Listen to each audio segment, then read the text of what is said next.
Is it challenging having a baby when you have an ileostomy bag? Yes, it can be.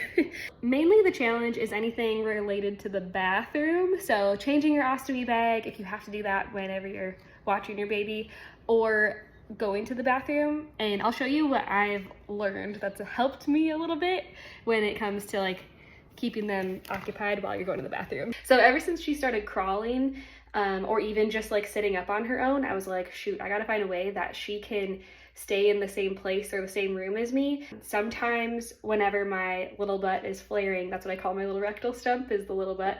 Whenever it's flaring, it's kind of like, I gotta go right now. So I put this little lounger, I'm gonna show you the bathroom floor here.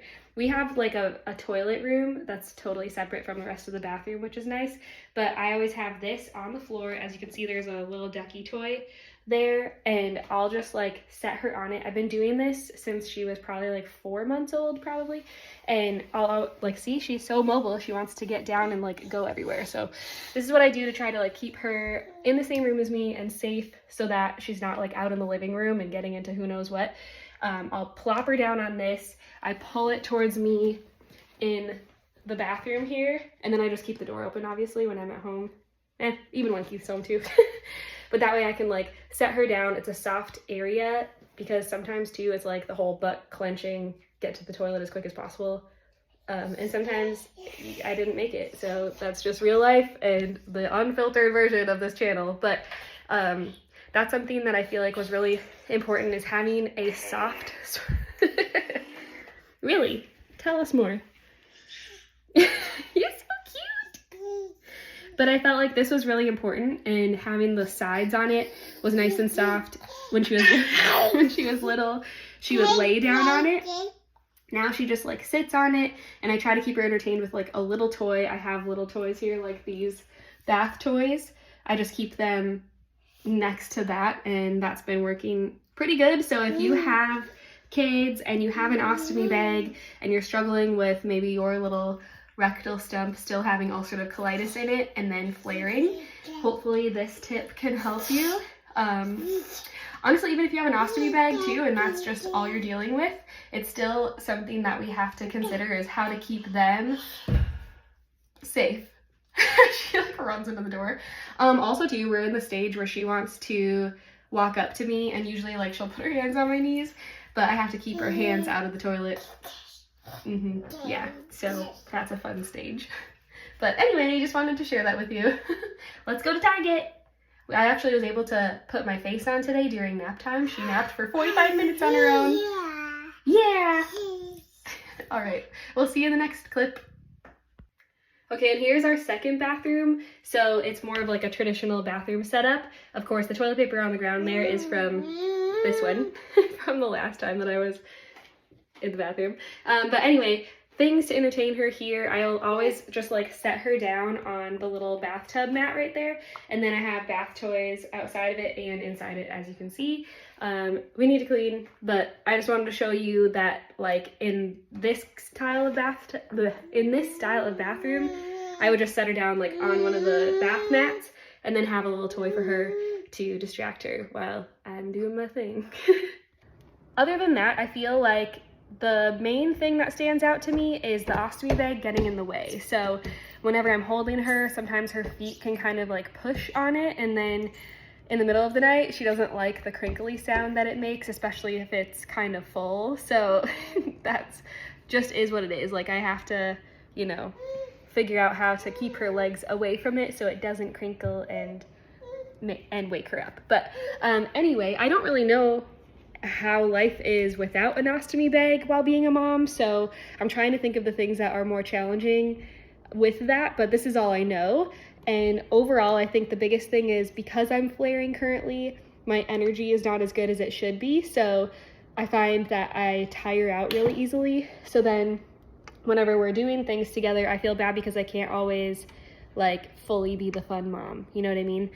Today is a good energy day, so we were able to like have fun, go to the store, run a couple errands, and then come back, and now we're getting ready to eat lunch and then play around a little bit. But luckily, I will say, when babies take naps, it's a kind of a good reason for you to also take a nap and rest, because with chronic illness, we just are more tired. Our bodies are working overtime, and then you've also grown a human. And if you're breastfeeding, that's also an added energy source that you are expending. So all of that I think is the most challenging. Is I think of fatigue. I feel like if I didn't have the chronic illness to be battling, as well as, you know, the ostomy bag, fighting for my hydration, I think that I would have more energy. But then again, a lot of moms I see, we are in the thick of it. You don't have a lot of energy, and that just is what it is.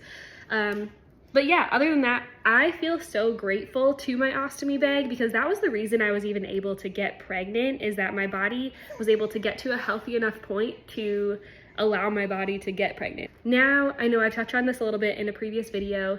Tomorrow is my CT scan for kind of leading into getting the Barbie butt surgery, and I'm really looking forward to that, because I just feel like I want to get to the other side of the surgery and get my energy back and not feel so drained all the time. You know what I mean?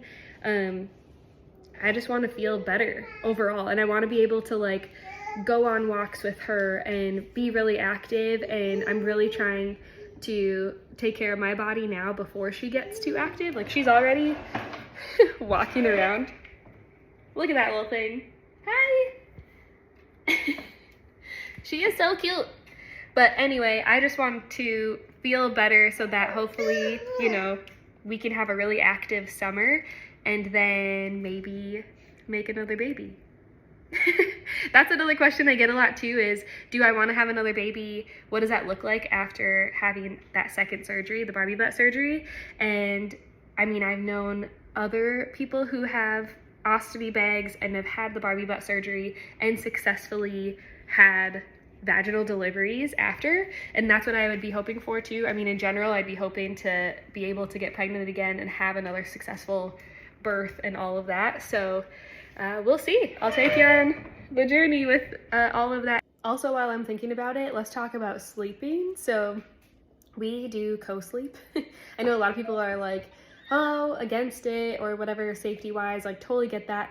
Everybody does their own thing when it comes to parenting, and that's something that I really learned early on, is that anything that you do as a decision as a parent, someone is going to have something negative to say about, whether it's like how you raise your kids, what you feed them, how you have them sleep, all the things. So it just is what it is. Anyway, I feel like whenever I have to get up in the middle of the night to empty my bag, I usually have to get up twice, sometimes 3 times. If I eat really late or if I drink a lot of water before I go to bed, then I find that my bag fills like more, and so I end up having to get up, you know, that much anyway. So for me, whenever I became a mom, babies wake up frequently during the night, and I felt like it was a little bit more of a normal transition for me because I was already used to getting up several times a night. However, it is a lot more exhausting when you have to wake up for another human versus just your own body being like, hey, go to the bathroom. You know what I mean? So it is definitely more challenging. It's not like easy at any rate. Like this last week, she's been going through a sleep regression, which means she's been having a hard time staying asleep. So she's been up very frequently throughout the night. So it's definitely, yeah, you have. It's definitely still tiring as a parent, but I will say I feel like that was kind of a slight advantage in a way, is that I was already used to waking up several times a night, so I wasn't as shocked by having to wake up with a baby. Excuse me. I do feel very fortunate that I get to be a stay-at-home mom and bring in income from working from home type jobs, but it is challenging, and I think even finding the time to put energy towards those things, I feel like my priorities have really shifted a lot this year, where before I had my baby, I was a lot more like workaholic, and now I've really focused more on momhood. However, I feel like I've been getting really distracted by scrolling social media this year, so that's one of my things. I'm already thinking about like next year New Year's resolution type things. I really want to spend a lot less time scrolling and wasting time on social media and spend more time cooking healthy meals or like learning something new every day. I think that's my big thing that I really want to do. Yeah, she's nodding. Yes, that's what we're gonna do. We're gonna be healthy. and a lot of things. She's such a good eater, by the way. So today she's having little spaghetti and some broccoli. It was really hot, so I had to spread it out.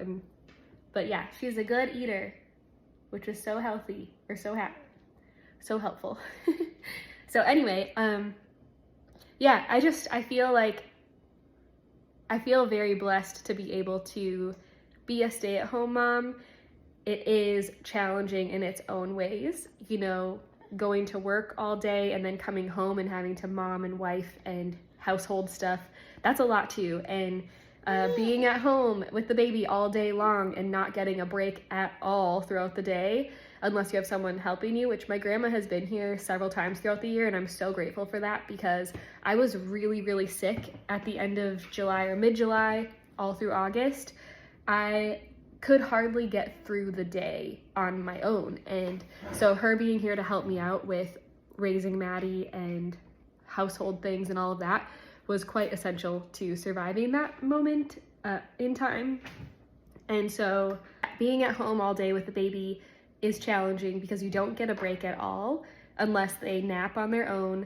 And that's just really recent for us, is her sleeping on her own, because she was so like in tune with sleeping on me, contact naps and stuff. So, which I love as well. It's like I'm trying to embrace that, because you don't get this time back, but we also need time for our own sanity and to be able to like do our own things. Like I did my makeup today while she had her first nap, so that was good. But anyway, it's a little peek into, or a little discussion about mom life, and it is, now she's 11 months old, and it is very active all day long, every day. She's into everything, so we really, hey, put that down.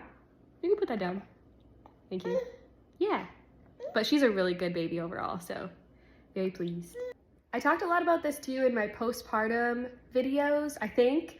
As far as like my body changes go, my stoma did grow during pregnancy as my belly grew, but it did go back down to its normal size, so that's cool. And everything about it has been the same as pre-pregnancy, so that's been really good. Yeah, I feel I was really nervous about all of the protruding of my stoma, because it really, like, what do they call it? What's it called? I don't know, I'm having a brain fart moment, but you know when it like extends way out, it like got bigger, but then it also got like longer. There's a word for that.